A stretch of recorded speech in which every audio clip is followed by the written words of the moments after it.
Hey guys, Alex Alfkey the Warrior. Welcome aboard. Welcome for a beautiful flight here, and we're in Middletown right now. And I have a special guest today, host of Mad Props Aero, ex-Connecticut resident, moved down to Florida, writer for GeneralAviationNews.com, a CFI, and he's got over 30 years of A&P experience. And a friend of the channel, he noticed me back in 2004 when he's like, there's this guy flying these Piper Warriors and he's doing these GUMPS checks on a fixed prop airplane and works for AOPA. Jamie Beckett, welcome to the channel. Thanks, man. It's always good to be with you, whether it's live in person at Sun and Fun or here by the internet. Love catching up with you. Yeah, speaking of Sun and Fun, Jamie was nice enough to introduce me to Dave Schallbetter, and he's the reason why I have a Sun and Fun radio shirt there, because I did Sun and Fun radio this year in April, and thank you for that, Jamie. I really appreciate it. It was one of the highlights of my year, and I think I'm going to Oshkosh, but I still have that great Sun and Fun vibe. Well, you're going to love the Oshkosh. Have you been to AirVenture before? No, it's actually the first time. We're flying out this Thursday. We're flying out the 16th. We're flying into 172 RG out of Bridgeport. I'm the navigator, so I have to plan our routes, and my pilot has told me that we're going to stop every about 2.5 hours, so I got to figure my waypoints out, Jamie. Oh, it's going to be an adventure, and AirVenture is amazing. I mean, I love Sun and Fun. Part of the reason I live here is because it's Sun and Fun. But AirVenture is huge. The entire town is involved. Everything. You're going to love it. I know. I looked at the section and I was like, this is going to be interesting here. So we're arriving a little bit early, so we're trying to avoid some of the chaos. But in 5 days, Jamie, I'll be wheels up, gear up, heading to Sun and Fun. Actually, AirVenture. See, you got them all in your head now. I know. You're a pro. So, Jamie, we're watching right now. We're watching an approach into Hartford-Brainard. And I like to fly early in the morning. I like to fly when it's nice and calm weather. I got this golden hour glow going on right now, and we're flying over Rocky Hill, which I'm sure you know about, with a population of 20,850. And a great landmark that I like to look at is the Southern Connecticut gas tank there in Rocky Hill. It's about 5.9 nautical miles south of Runway 2 approach right now. Do you have anything to add? When was the last time you were coming into Hartford-Brainard? I think it was about 4 years ago. I actually picked up a 152 that was owned by AOPA in Texas from our mutual friend Pat Brown. Flew it here to Florida, then flew it up to Maryland. I had to do some work things there. Then I flew to Connecticut, landed at Brainerd, spent a few days, because you got to visit your mom. My mom is a hardcore New Englander. And it was a great flight because going up was terrific, but, and I think it was 4 years ago, I might be wrong, but there was forest fires in Oregon, in Canada, and the smoke blew across the United States. So when I went to leave, it was just at the verge of VFR, IFR. And I had hoped, I took off from Brainerd actually, hoping I had good enough visibility. It was awful. So I waited a few hours, and it wasn't getting any better. So I figured I've already been here a few days. If I wasn't a double I and I didn't have a GPS in the airplane, I would not have done it. But I flew VFR right at 3 miles visibility, and it didn't improve till I got back to Maryland. And then from Maryland down, it was good. But I have many happy memories. I've soloed at Brainerd. It's kind of the place that really got me started. And didn't you say that you, long time ago, you were telling me a story about this place called Rentschler Field, kind of right next to Brainerd? Directly across the river, absolutely. And the Hartford Tower would interact with aircraft at both sides. Pratt & Whitney, United Technologies, had a G5 that they were flying out of there. Oh man, I wanted to fly that bad when I was a young guy. But it was really interesting, and I don't know if you get time for a story.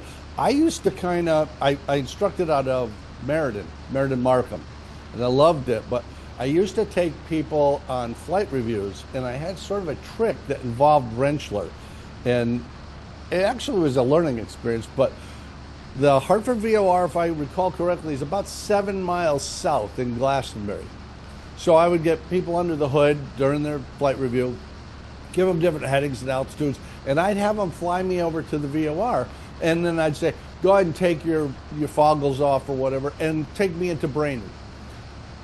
Sure enough, they would turn to the north and start heading towards Hartford, and they're talking to the Brainerd Tower. They're doing everything right, but Brainerd is what, 3,200 feet, runway 2?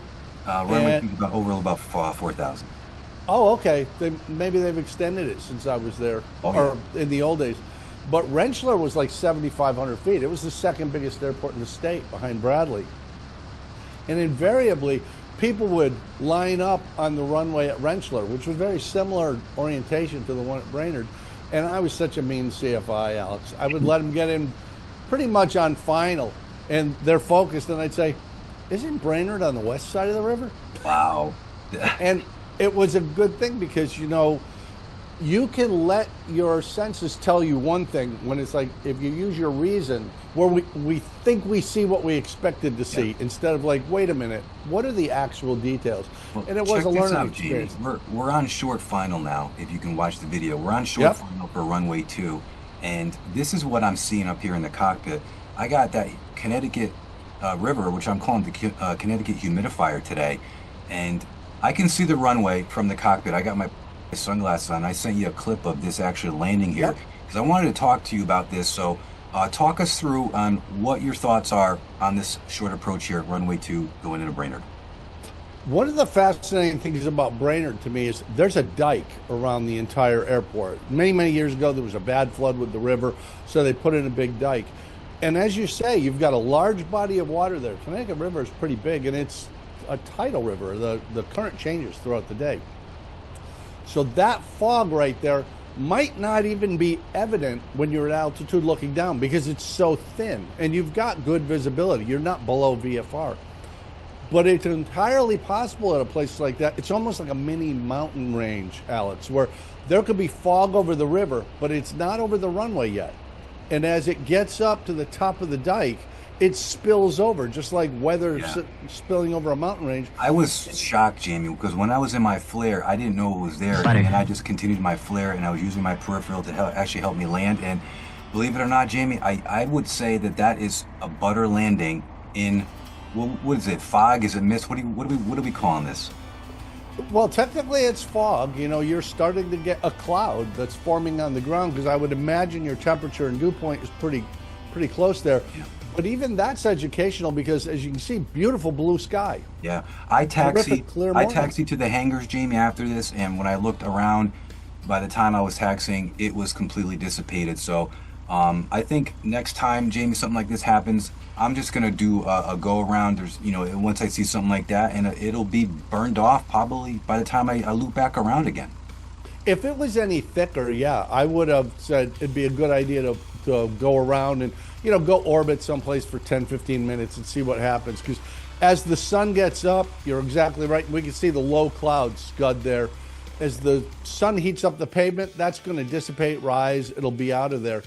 The challenge is, what if this had been a couple hours earlier in the morning where it's still dark? Yeah. And you made that approach and that fog was a little bit thicker. That could be really disorienting. And that's one of the things you really have to be on watch for. Whenever you've got an airport co-located with a large body of water, the weather can change very rapidly, just like this. And it might be no big deal. It might be a significant problem.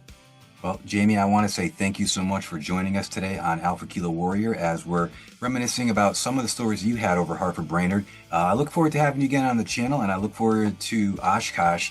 And I'll be posting every single day on Oshkosh and on Facebook and Instagram. And Jamie, what's your next episode at Props Aero? What do we look forward to coming up this week?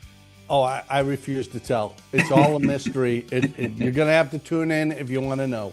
All right, I'm looking forward to it, Jamie. Hey, Jamie, you're awesome, and thanks for watching. I appreciate it, and Jamie, thank you so much. Always a pleasure, man. Thanks for having me.